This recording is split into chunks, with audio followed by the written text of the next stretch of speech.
Hi, my name is John Hass, and welcome to my channel. Uh, so, I've seen a lot of videos and a lot of expat things, like where people are leaving the United States and they're going to another country and living. And I admit I'm extremely curious in doing this and taking my family with me. The one thing that I've struggled to find is people that post their planning videos that kind of explain the process of learning where we're going and what we're doing. I'm currently in my gym here in Spencer. We built it during the pandemic. Spencer, Iowa. We built it during the pandemic because they closed the gyms down here in Iowa for a while. So this is kind of like my chill out spot before work. Work's just across the street from here, so I can easily go back and forth. So that's who I am. I have a wife, Kristen, and I have 3 kids. Ethan is 13, Oliver is 11, and Emily is 8. And I'll be showing you guys some numbers here and how we got to where we're going. But I just kind of wanted to get this out of the way first. And basically, what's this all about? I mean, so since I've worked at the same job for roughly the last 20 years, I own a few businesses in town, and honestly, I'm just burnt out. I can't do much more of this anymore. And so I did a bunch of research, and I found some great people with kids. Even that was obviously the most important for me, is to figure out, could we be an expat in another country with kids, and how hard it would be. I mean, we're not homeschoolers. My wife is smart. Obviously, she was a nurse when she graduated from college. She actually hasn't worked for the last almost 11 years now. After Oliver was born, she decided to stay home with the kids, and it's been a blessing for me because I've gotten to pursue my career, and I've gotten to, I guess, where we are now. And like I say, I'll show you the numbers here in a little bit. Um, but yeah, like I said, I'm just burnt out. I mean, I'm probably 60, 70 hour work weeks every single week. Um, and I want to slow down and I want to change it. I know that if I stay here, it won't happen. I know that. So we are considering moving overseas. I love the country of Nicaragua, but I don't think that that's where we're going to end up. They have pretty strict immigration rules, and I don't like the currency exchange. It's not for me. I've never been to Panama, but that's one that we're considering, and I've never been to Ecuador, and that's one we're considering. I have been to Peru back when I was in high school, and that was cool, but I don't think that that's probably the place for us. When are we planning on doing this? Well, after you see the numbers, you'll see there's some work to do yet to get there. But my goal would be, my oldest will be in 8th grade this year. We'll let him do the school year here, and then I guess you'll call it the Great Escape. Will be probably June of 2022, assuming that I can get all the numbers worked out. But yeah, I guess however you found this video, if you have any questions for me, ask me. I'll follow up on this video and answer your questions. Now, I'm going to show you the numbers. The numbers aren't completely accurate, kind of to keep things a little secret, but they're not far off, and they're not to brag, but it is to show how we're getting to where we are, and how we're getting overseas, and how we plan to live. I mean, I plan to live almost retired. I may pick up some work, some remote work. I'm in the computer business, been in the computer business my entire life. Telephone, yeah, exactly, but it's in almost my whole working career. One of the businesses I own in town here is a MSP, where we provide services to businesses and home users and all that. I don't really have much to do with that, short of I answer some questions for the guys when they have questions. But for the most part, we have really good staff in place that take care of it, and I won't worry about that company when I leave town, and I'm more than willing to help out when they need help. Yeah, I guess the other thing, the things I'm considering as I'm leaving, I guess this is important. My state of residency. Currently, I live in Iowa. Iowa has a state income tax. We plan to live off our investments, which I will show you in the spreadsheet. So moving to a different state before we leave is going to be important. We're considering buying a duplex potentially, and leaving one of them empty. In Panama, we plan to just go on a tourist visa, which allows you to visit for 180 days or 6 months.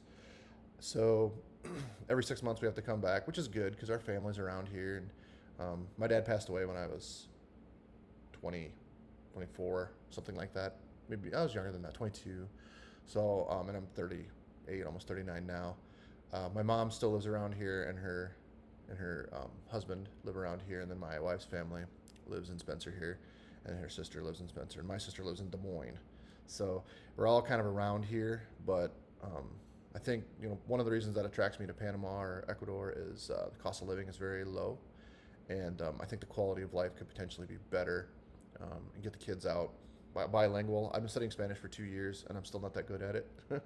I can understand it well, but I can't speak it well. And I know it's a problem. I need to go on iTalki or some of the other services and try to get better. But I think that it'll come over time, and I think being immersed in it will really help. Other than that, I think now we'll get into the spreadsheet, and I'll kind of give you guys a rundown of how I plan to live and how we plan to live, my wife and the 3 kids, and how we plan to do it and not have to kill ourselves working. All right, so let's get the business end of this out of the way here. How are we going to do this? What's our escape plan? So I come up with this spreadsheet. I did not find a spreadsheet anywhere. I guess I didn't really look either. I'm sure there is really good spreadsheets, but I decided that I would just make my own, so I could have a understanding of it. And I plan to take this to my investment professional and have them look it over too. I've changed some of the numbers to protect the innocent here, but you can see that I have a few investments here. I have one that I share with 2 other partners that has about $1 million.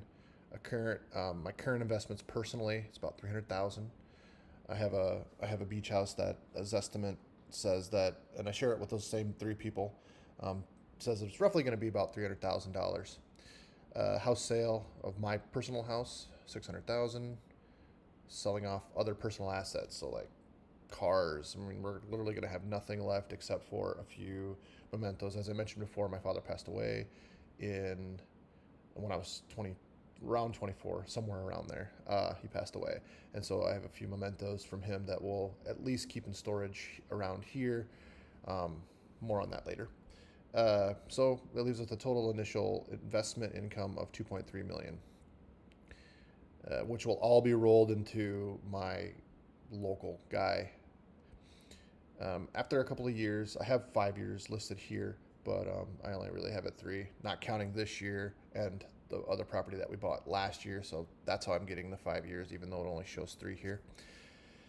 I'll take 50% of my 33 and a third. So I also share rentals with these guys, and from what it makes a month, I'm going to take my third, cut it in half, leave $2,500 invested, and then take my other half for investing and using. I also have a Roth for my current job that has $250,000, and then either Kristen or I or both of us will take a part-time job. She's a licensed nurse. She can do triaging over the phone, and I've been in IT forever, and there's remote work, kind of contract remote work that we could take, or I could take, off and on. We have to calculate a monthly flight, basically what it will cost. And I realize these fluctuate, and if we use credit card points and things like that, we can actually get this price to almost free, but let's just assume that I don't have any of that. It's going to cost us $1,200 total for us to fly back per person, $1,200 per person to fly back. So we're going to break that up across 12 months. We do have some savings, so to get us to jumpstart, so we don't have to dip right into this right away. And we can make sure that we have our return plane tickets after the 6 months and all of that. So basically, I don't have to try to fund it with money that's not there. These numbers I just plugged in to kind of get us where we currently spend now. I realize one of the reasons to do this is so that way we don't have to spend as much money, um, and we can save more, and we can do fun activities and travel and do things that we enjoy doing. Um, so right now I have rent at $400. That's probably lower than what my wife would want to spend. So let's just say that I want to switch it out to 1600. Um, Find a place with a pool. We're looking at Boquete and Volcan in Panama, but I don't really have a place in Ecuador in mind yet. I've really only done my studying in Panama, but I will also study Ecuador too. Insurance 2,000, grocery 1,000, entertainment 1,000. I mean, like I say, these are pretty high. Like I've been reading, if you're like in Boquete, you don't need air conditioning, and your power bill can be as little as 25, 35, $50 a month. So, I mean, I'd realize that these are really high. And this is our split up flight fee and our total expenses of $6,700. We have, so this is kind of our assumptions. That's a little high, so we'll knock her down. My investments have grown at roughly 10%, so that's why I had the 10 plugged in there. But if we go a little bit more conservative at 7, our take percentage is 4% of this balance, and then this balance as we go. Working tax rate, so this ties to this number, $2,300, which you can see I've already calculated out what we'd have to pay in taxes. So I figured this job pays $40,000 a year, which is probably pretty right. Investment rate of 15%. 15% is currently what it is, but I know that there's talk of changing it, but as of right now, it's still 15%, so I'm going to leave it. Inflation at 3%. I realize that inflation is growing at more than 3% right now, but historically, if you zoom out, it does not grow much more than 3%. Our reinvest amount, which is the amount at the end of the year, right now I have it listed by month, but what my plan would be is to actually hold on to whatever we're going to reinvest and then put that at the end of the year back into the investment account, just because there may be we may need some extra money at some point, and we don't want to dip into our savings to get it, so we'll have some readily available cash. Granted, it's not a lot when we first start, but it will add up. All right. Oops. So our total growth, the first year will grow about 161,000 at the 7% from the 2.3 million. We're going to take $92,000. Our total account balance will be 2.3 million. This is let's see. This is the part-time job plus our take divided by 12, and then our taxes calculated for this is 1,500. Total expenses 6,700. You can see at the end we remain with 1,800. Our Roth grows because we can't touch that until we're 59.5. I know there's a thing called a Roth ladder. I don't know what that is. I know that's a way to get at your Roth money early, but you'll see why a little bit later on why we maybe don't want to do that. And you can see that at the end of the month we'll have $900 left over to reinvest. I did catch a mistake here, which I will fix if anybody does want a copy of this spreadsheet to play with their own numbers. I didn't calculate in the 15% on the investment. It won't change it too much here, but I did not calculate that, which is F4. Oh no, I did. We're good. I did calculate that because I already took the taxes out here, so we're good. This is actual real numbers.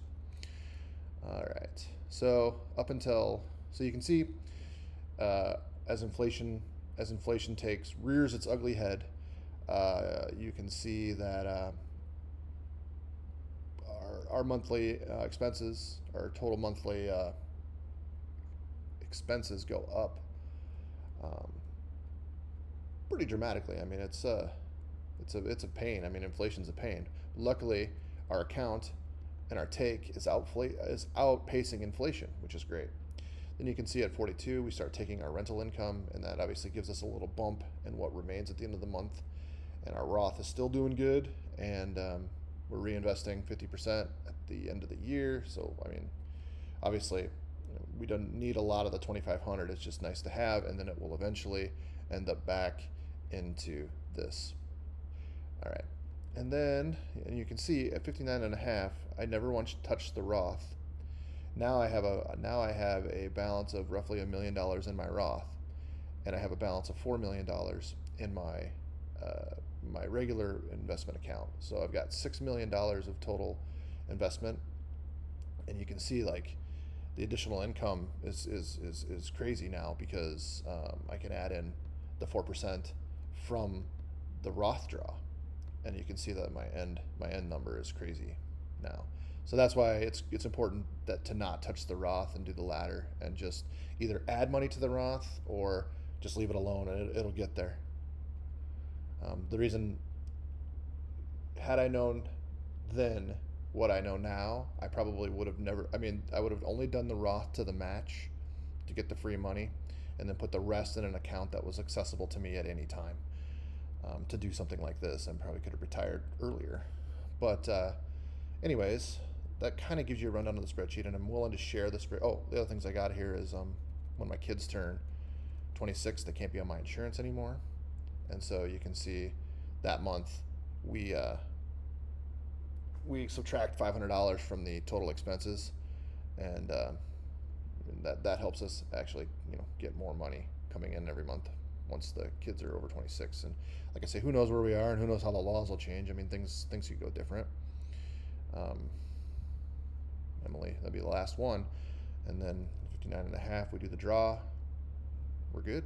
So um, I guess that'll wrap it up for this video. I guess we'll call this the business end of what we're trying to plan.